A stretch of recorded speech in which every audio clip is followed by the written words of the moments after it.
est Stacy Rogers, et jusqu'à récemment, je croyais comprendre pleinement ma foi et le dessein de Dieu pour ma vie.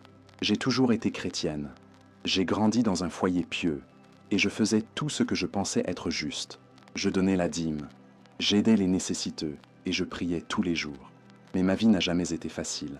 À 42 ans, j'étais mère célibataire de 2 enfants, luttant pour garder notre foyer après que mon mari nous ait abandonnés 3 ans plus tôt, laissant derrière lui des dettes et une douleur qui semblait interminable. Je travaillais comme infirmière en pédiatrie à l'hôpital pour enfants de Minneapolis. Et bien que j'adorais mon travail, le fardeau était lourd. De nombreuses nuits, je pleurais en secret, demandant à Dieu pourquoi il me laissait affronter autant de difficultés financières. J'essayais de croire qu'il y avait un dessein, mais la vérité était que je me sentais oublié. C'est alors que, par un vendredi ordinaire, ma vie a changé à jamais. Le 3 février 2023 a commencé comme un autre jour. Je me suis levé tôt, j'ai préparé le petit déjeuner pour les enfants et je me suis dépêché de partir pour l'hôpital. Quelques heures plus tard, j'ai commencé à ressentir une douleur étrange dans l'abdomen. Au début, ce n'était qu'un léger inconfort, quelque chose que je pensais pouvoir ignorer. Les infirmières ont l'habitude de s'occuper des autres et de mettre leur propre santé de côté. Mais au fil des heures, la douleur s'est intensifiée, au point que je me suis retrouvé plié en deux dans le couloir. Je savais que quelque chose n'allait pas, mais j'avais des patients à soigner et, comme toujours, je mettais leurs besoins avant les miens. Ce n'est qu'à la fin de mon service que tout s'est écroulé. J'ai ressenti une douleur atroce et, soudain, mon corps a cessé de répondre. Des collègues se sont précipités pour m'aider et, avant que je ne m'en rende compte, j'étais emmené en urgence au bloc opératoire. La dernière chose dont je me souviens avant l'anesthésie fut d'avoir murmuré une prière. « Seigneur, s'il te plaît, prends soin de mes enfants. » Le vide s'est installé immédiatement. Il n'y eut pas de transition lente, ni de moment de désorientation.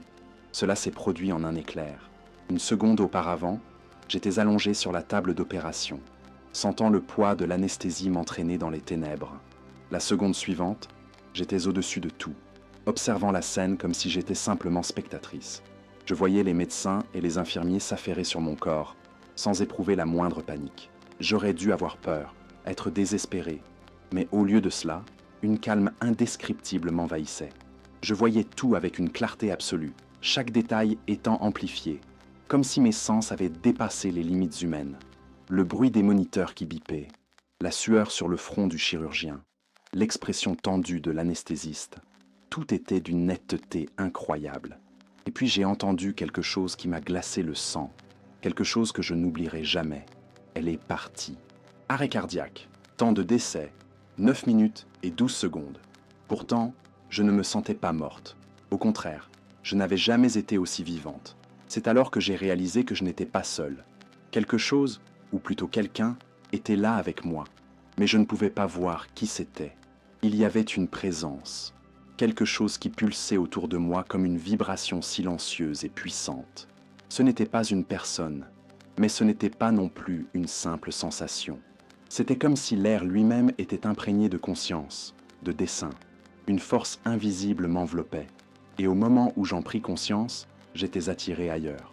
La salle d'opération se dissipa comme de la fumée, et je me retrouvais à flotter dans un espace immense, sans plafond, sans sol, sans limite. Mais je n'étais pas perdu. D'une manière inexplicable, je savais que j'étais conduite vers l'endroit où je devais être. Puis, devant moi, apparut quelque chose d'impossible à décrire avec des mots humains. Une lumière qui n'était pas simplement de la lumière, mais un être vivant, un amour absolu, un appel irrésistible. La lumière devant moi n'était pas qu'un éclat. Elle avait de la substance, de la conscience. C'était plus qu'une chose à voir, c'était quelque chose à ressentir, qui remplissait chaque parcelle de ton être. Contrairement à la lumière froide et distante que nous connaissons sur Terre, cette lumière était chaude et accueillante, et plus je m'en approchais, plus une sensation que je n'avais jamais éprouvée grandissait en moi. C'était un amour pur, absolu. Pas l'amour conditionnel que l'on éprouve pour autrui, ni même l'amour maternel que j'avais toujours pensé être le plus proche du divin. C'était différent. C'était un amour qui me connaissait entièrement, avec mes erreurs, mes doutes, mes douleurs les plus secrètes. Et malgré tout, cet amour ne me jugeait pas. Il m'acceptait, m'appelait, m'enveloppait. Puis, j'ai entendu mon nom. Stacy. Ce n'était pas un simple son. C'était comme si mon nom portait en lui toute la signification de ce que j'étais, de ce que j'avais toujours été, et de ce que j'étais destiné à devenir. La voix venait de la lumière elle-même, mais ce n'était pas qu'une voix, c'était un appel, une révélation. C'était Jésus, mais pas comme je l'avais imaginé. Il n'était pas la figure des tableaux, le visage doux et européen des portraits d'église. Il était une lumière vivante, une essence pure, et en même temps, il avait une forme, une présence indéniable. Ses yeux, si l'on peut les appeler ainsi, étaient comme des portails d'amour et de vérité. Et en eux, j'ai vu toute ma vie reflétée en un seul instant. Chaque moment de douleur, chaque larme versée en secret, chaque prière que je pensais avoir été ignorée, il avait tout vu. Et maintenant, il était là, devant moi, prêt à me révéler un mystère qui allait changer ma vie pour toujours. J'étais paralysé. Comment réagir à une telle chose? Comment parler lorsque chaque cellule de ton être est envahie par un amour si profond qu'il dissout tout ce que tu pensais savoir sur toi-même? Je ne savais pas si je devais m'agenouiller, parler ou simplement exister et absorber cet instant. Mais avant que je ne puisse décider, Jésus fit un pas vers moi, bien que je ne sois pas sûr qu'il s'agissait d'un pas tel que nous l'entendons. C'était plutôt comme s'il comblait l'espace entre nous sans effort, comme si le temps et la distance n'existaient pas pour lui. Il m'appela « ma fille », et ces mots résonnèrent en moi avec un poids que je ne pouvais comprendre. « Je connais le fardeau que tu portes », dit-il. « Je vois tes prières, tes nuits sans sommeil, tes questions, et je t'ai amené ici pour que tu vois ce que tu n'as jamais compris. » Mon esprit luttait contre la réalité du moment. Comment pouvais-je être là? Comment cela était-il possible? Et pourtant, la paix qui m'enveloppait était si intense que ma raison ne pouvait plus lutter contre ce qui se passait. Je n'avais pas besoin de preuves. Je savais que c'était réel. C'est alors que j'ai regardé les mains de Jésus, et sur elles, il y avait des cicatrices. Mais contrairement aux images que j'avais vues toute ma vie, ces cicatrices n'étaient pas de simples marques de douleur. Elles brillaient. Et dans cette lumière, j'ai vu l'histoire de l'humanité. J'y ai vu le sacrifice, la rédemption, l'amour. J'y ai vu le prix qu'il avait payé et, d'une certaine manière, j'ai compris que cet amour soutenait tout ce qui existait. Des larmes coulaient sur mon visage, mais je ne ressentais aucune tristesse. C'était comme si chaque larme lavait, renouvelait une partie de moi. « J'ai besoin que tu vois quelque chose », dit-il. Quelque chose qui est resté un mystère pour beaucoup. Quelque chose qui changera ta vie. Au moment où Jésus parla, la lumière autour de nous commença à changer. Elle ne disparut pas, mais se transforma en quelque chose d'autre. Un portail, une fenêtre vivante vers quelque chose de plus grand. C'était comme si le tissu même de l'espace se pliait, révélant ce qui se trouvait au-delà de ce que mes yeux humains pouvaient percevoir. Soudain, je vis des gens, des milliers d'entre eux, dans différentes parties du monde. Certains étaient agenouillés en prière, d'autres pleuraient de désespoir, comptant des factures, des relevés d'hôpital, des avis d'expulsion. Je voyais des hommes et des femmes fidèles, de sincères croyants, implorant un soulagement qui semblait ne jamais venir. « Pourquoi, Seigneur ?» demanda un homme, tenant les mains de ses enfants affamés. Je ressentis ce désespoir, comme si c'était le mien. Et puis, Jésus parla. « Ils ne comprennent pas, mais toi, tu comprendras. » La vision s'élargit et je vis quelque chose qui me fit frissonner jusqu'à l'âme. Au-dessus de chacune de ces personnes, il y avait un bouclier de lumière, tel un dôme protecteur invisible. Il était différent pour chacun. Certains semblaient aux plus faibles, tremblants, tandis que d'autres resplendissaient intensément. « Qu'est-ce que c'est ?» demandai-je, toujours incapable de comprendre ce que je voyais. « Protection », répondit Jésus. « Beaucoup pensent avoir été oubliés, mais en réalité, ils sont protégés. Il y a des richesses qui ne sont pas encore prêtes à être portées. Il y a de l'argent qui, s'il était donné maintenant, les détruirait. Il y a des bénédictions qui ont besoin du bon moment pour être libérées. » Un frisson parcourut ma colonne vertébrale. Combien de fois ai-je moi-même prié pour un miracle financier, me sentant abandonné par Dieu? Et maintenant, voilà la vérité. Ce que j'avais toujours perçu comme de la rareté était en réalité un acte de protection. Avant que je ne puisse absorber pleinement ce que Jésus venait de dire, la vision changea à nouveau. La lumière qui éclairait auparavant les gens fut enveloppée par des ombres sombres et déformées. Il y avait quelque chose que je ne pouvais pas voir complètement, mais que je pouvais sentir. C'était une présence oppressante, invisible aux yeux humains, mais entièrement perceptible dans le domaine spirituel. Les personnes de la vision continuaient de lutter contre leurs difficultés financières, sans voir ce qui se passait autour d'elles. Puis, Jésus parla de nouveau, et sa voix était ferme, comme le grondement silencieux d'un tonnerre. L'ennemi reconnaît les élus de Dieu, avant même qu'ils ne sachent qui ils sont. Il attaque leurs finances parce qu'il sait que le manque peut briser la foi de beaucoup. S'il ne peut empêcher l'appel de l'un de mes enfants, il essaiera de l'affaiblir au point de le faire abandonner. Je tremblais en entendant ces mots. J'avais ressenti ce combat tant de fois dans ma propre vie. Les opportunités qui apparaissaient et disparaissaient sans explication. Les problèmes financiers inattendus. Le sentiment d'être constamment au bord de l'effondrement. Et maintenant, je voyais que ce n'était pas seulement de la malchance, ni simplement des circonstances. C'était une bataille. Je voyais des silhouettes sombres murmurant des mensonges aux oreilles des croyants. Tu n'en sortiras jamais. Dieu t'a oublié. S'il t'aimait vraiment, il ne te laisserait pas traverser cela. Mais ensuite, je vis quelque chose d'encore plus remarquable. Ceux qui persévéraient, qui, même au milieu des épreuves, continuaient à faire confiance, brillaient d'un éclat que l'ennemi ne pouvait supporter. Leur bouclier de lumière se renforçait à chaque fois qu'ils résistaient. Et c'est alors que je compris. Les difficultés financières des élus ne sont pas une punition. Elles sont un entraînement. La vision changea encore. Et cette fois, je vis une scène qui semblait tout droit sortie des Écritures. Le peuple d'Israël dans le désert, récoltant la manne chaque matin. Ils prenaient seulement ce qui suffisait pour la journée. Car s'ils essayaient d'en accumuler davantage, cela se gâterait. C'est ainsi que j'enseigne à mes enfants à me faire confiance, dit Jésus. Ceux qui vivent dans le manque pensent que je les punis, mais en réalité, je leur apprends à dépendre de moi. Si je donnais tout d'un coup, beaucoup oublieraient qui je suis. Mais quand ils reçoivent seulement ce dont ils ont besoin pour la journée, ils apprennent à revenir vers moi chaque jour. Ces paroles pénétrèrent profondément dans mon âme. Combien de fois ai-je pleuré de ne pas avoir assez pour payer toutes mes factures en une seule fois? Mais maintenant, je voyais qu'en quelque sorte, Dieu n'avait jamais laissé manquer l'essentiel. Il y avait toujours une aide inattendue, un secours venu de l'endroit où on s'y attendait le moins. Rien ne restait en trop, et rien ne faisait défaut. Puis Jésus étendit sa main, et aussitôt, la scène devant moi se transforma en un immense sablier. Mais il était différent de tout sablier que j'avais pu voir. Les grains de sable ne tombaient pas simplement. Ils brillaient, vibrant d'un dessein. « Mon temps est parfait, dit Jésus. Beaucoup prient pour la prospérité, mais ils ne comprennent pas qu'une bénédiction donnée trop tôt peut devenir une malédiction. Il y a un temps pour tout. Si je donne avant l'heure, je pourrais perdre un enfant à cause de la cupidité, de l'autosuffisance ou de l'illusion qu'il peut marcher sans moi. J'avale ma salive. J'avais toujours voulu que Dieu réponde immédiatement à mes prières, mais maintenant je voyais qu'il répondait toujours, au moment opportun. La vision devant moi se transforma encore une fois, et maintenant je voyais quelque chose de complètement différent. Une grande salle dorée, remplie de trésors étincelants.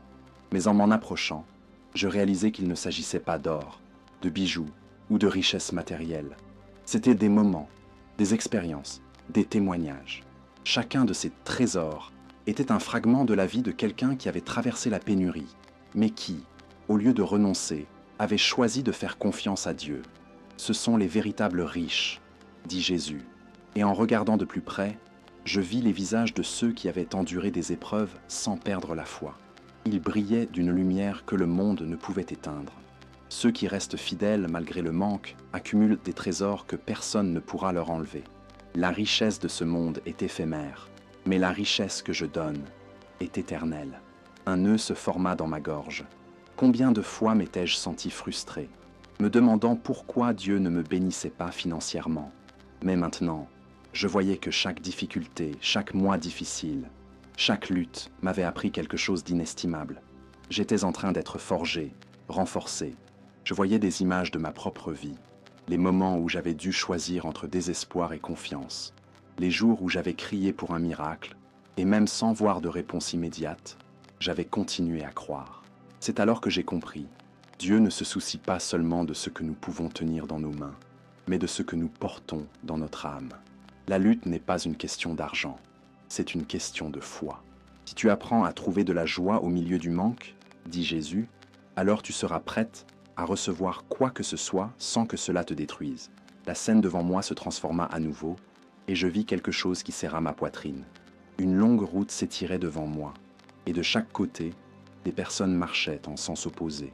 Certaines étaient épuisées, abattues, marmonnant à chaque pas. D'autres marchaient, les yeux fixés sur l'horizon, confiantes, même lorsque le chemin semblait difficile. « Regarde », dit Jésus en désignant les deux groupes. La même difficulté, le même désert, mais des réactions complètement différentes. Les épreuves financières ne forment pas le caractère, elles le révèlent. Ces mots me frappèrent profondément. Je vis comment certains se rebellaient, blâmaient Dieu, laissant l'amertume envahir leur cœur. D'autres, pourtant, même au milieu du manque, choisissaient de faire confiance, décidèrent d'avancer sans se corrompre. Le désert est un filtre, poursuivit Jésus. Il sépare ceux qui me cherchent pour ce que je peux donner de ceux qui me cherchent pour ce que je suis. Je sentis un frisson parcourir ma peau. Combien de fois ma foi avait-elle été mise à l'épreuve ainsi? Combien de fois m'étais-je demandé si j'allais continuer à aimer Dieu s'il ne me tirait jamais de mes difficultés financières? C'est alors que je vis quelque chose qui me marqua profondément. Un homme marchant avec assurance sur la route, mais qui, lorsqu'une grande somme d'argent apparut devant lui, s'arrêta. Je regardai dans ses yeux et vis l'hésitation, le doute. Il se trouvait face à un choix, continuer à faire confiance à Dieu, ou se vendre pour la solution la plus facile. Je vis d'autres qui avaient commencé avec détermination, mais lorsque le manque se faisait sentir, ils s'égaraient, vendant leur intégrité pour une promesse vaine de richesse. L'argent n'est pas le problème, dit Jésus, lisant dans mes pensées. C'est l'amour de l'argent qui corrompt. Et beaucoup ne découvrent à qui ils servent vraiment que lorsqu'ils doivent choisir entre moi et la richesse.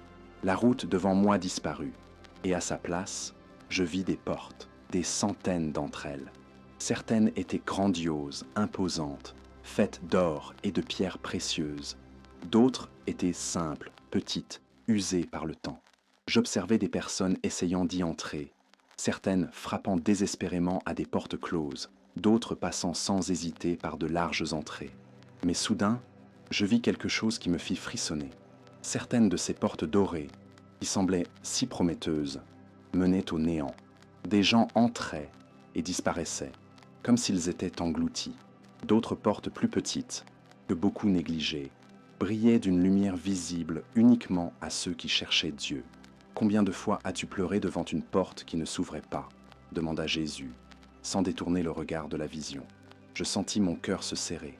Moi aussi, j'avais crié tant de fois, me demandant pourquoi certaines opportunités m'échappaient. « Regarde, continua-t-il, toutes les portes closes ne sont pas un rejet, certaines sont un salut déguisé. » Puis je vis ma propre vie projetée devant moi, les emplois que je n'avais pas obtenus, les affaires qui avaient échoué, les promesses qui ne s'étaient jamais concrétisées. J'avais toujours perçu ces situations comme des échecs, mais maintenant, à travers les yeux de Jésus, je voyais ce qui aurait pu se passer si elles avaient réussi. Dans certains cas, j'aurais dévié de mon dessein, perdu ma foi, et je serais devenu quelqu'un que je ne reconnaîtrais pas. Chaque bataille que tu as remportée t'a renforcé. Chaque fois que tu as choisi de faire confiance, tu as accumulé une autorité spirituelle. Soudain, j'ai compris. Dieu ne me mettait pas seulement à l'épreuve, il me préparait. Chaque fois que je résistais à la tentation d'abandonner, de faire quelque chose de malhonnête pour de l'argent facile, de me plaindre au lieu de faire confiance, j'étais en train d'être façonné. Ceux qui persévèrent, dit Jésus, deviennent inébranlables, et les inébranlables peuvent enseigner aux autres à résister. La vision devant moi commença à s'élargir. À présent, je ne voyais pas seulement ma propre vie, mais l'histoire d'innombrables personnes ayant traversé des épreuves similaires, des hommes et des femmes qui avaient affronté des difficultés financières, des désillusions, des défis qui semblaient impossibles à surmonter. Et puis, je vis quelque chose qui fit frissonner mon âme. Chacun d'eux portait une flamme invisible au-dessus de la tête. Certaines étaient petites, fragiles, sur le point de s'éteindre. D'autres, en revanche, étaient des flammes fortes, inextinguibles, illuminant ceux qui les entouraient. Ces flammes représentent ton dessein, dit Jésus.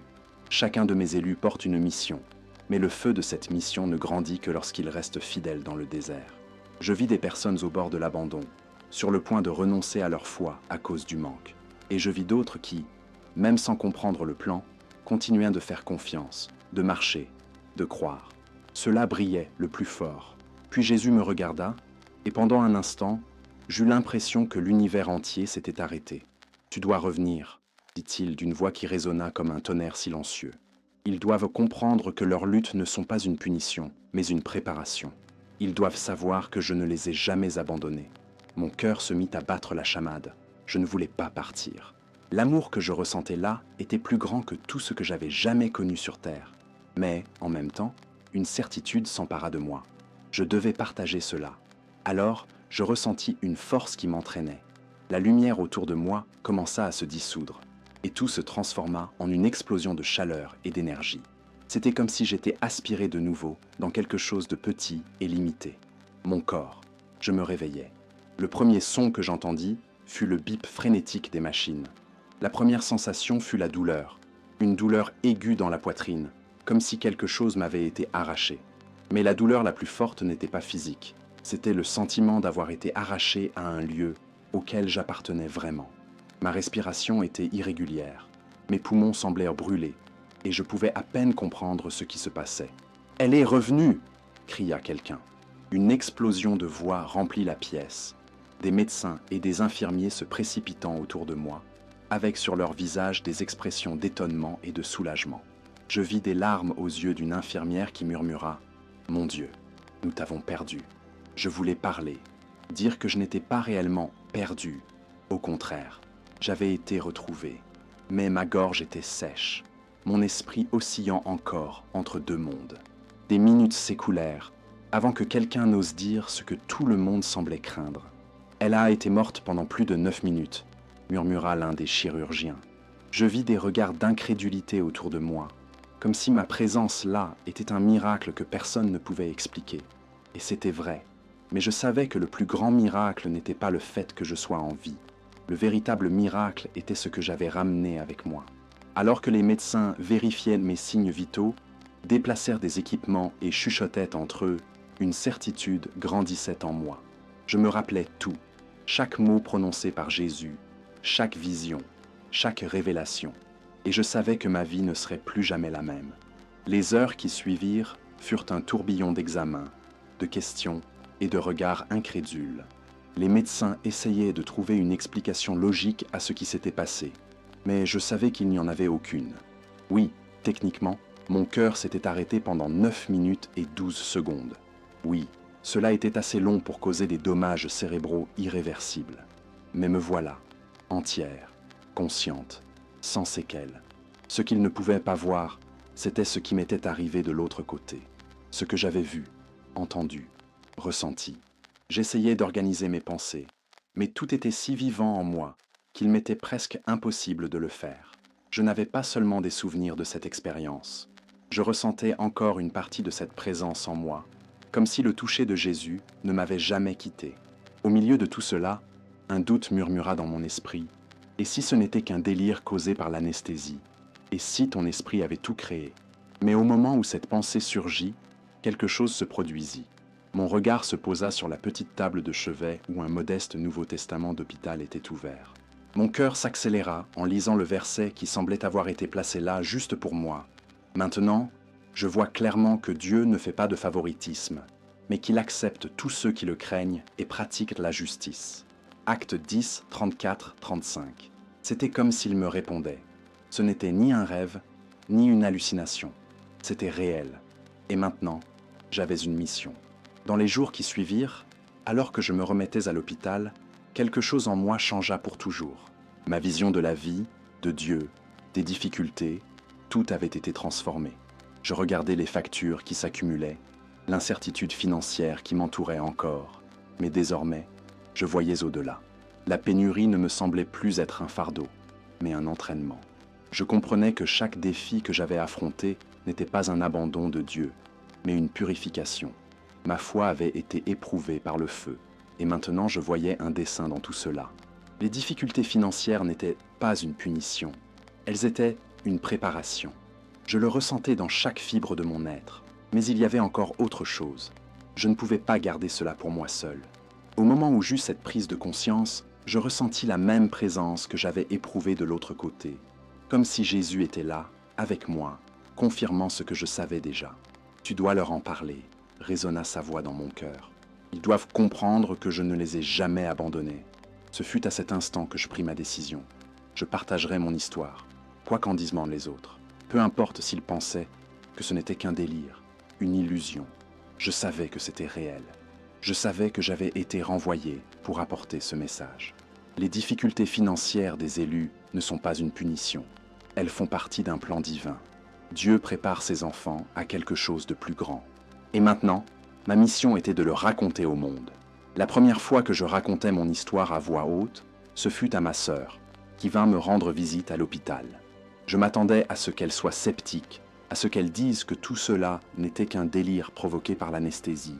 Mais quelque chose d'inattendu se produisit. Avant même que je ne termine, des larmes coulaient sur son visage. « Stacy, tu n'as aucune idée de ce que tu racontes, » murmura-t-elle. La nuit dernière, avant de dormir, j'ai pleuré en demandant à Dieu pourquoi ma vie était si difficile financièrement. J'ai demandé une réponse. Un frisson parcourut ma colonne vertébrale.